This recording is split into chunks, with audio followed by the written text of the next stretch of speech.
absolutely love Red Dead Redemption 2 Online. This was one of the best games in 2018 and we still enjoy it today. But why is it ruined? Why is it a nightmare? Find out today. What killed it? Is it actually really dead? Well, let's take a look and see what's up. Red Dead Redemption 2 Online mode beta started rolling out about a month after the base game's release, the end of November 2018. There was some excitement and anticipation for this online mode, not just because the single player mode was great, not totally because Rockstar figured out big online stuff with GTA 4, nope.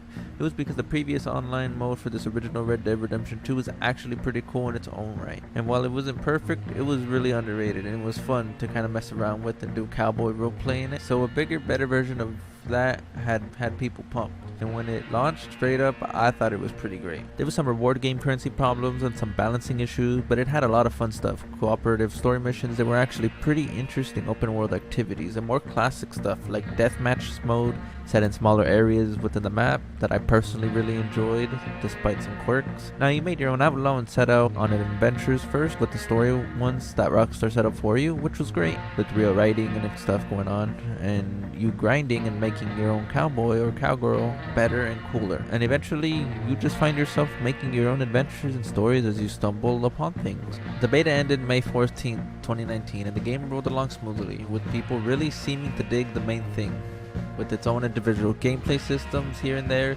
and the stories in a world already made awesome. And the single player, it was a no-brainer. Rolling deep with the full player count posse was pretty wild.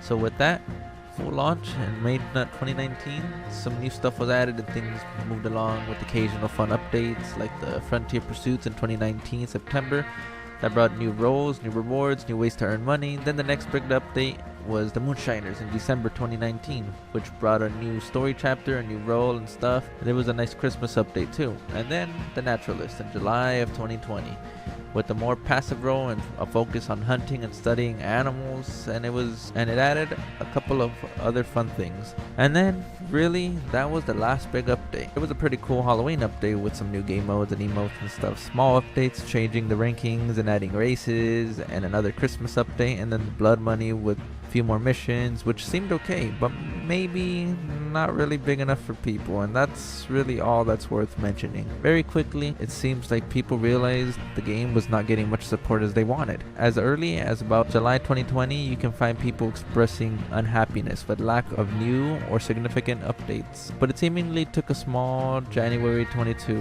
update that really pushed players over the edge, and that seems to be where the whole hashtag campaign save Red Dead Online came about, if you guys don't remember. And pretty much Rockstar, in other words, killed their game. Pretty much Red Dead Online is just a nightmare of what it used to be. It doesn't mean it's a bad game, it doesn't mean it's a horrible game, it's still fun. It's just a nightmare to play if you're expecting updates. Anyways guys, I'm gonna get out of here. Peace out. Thank you guys for watching.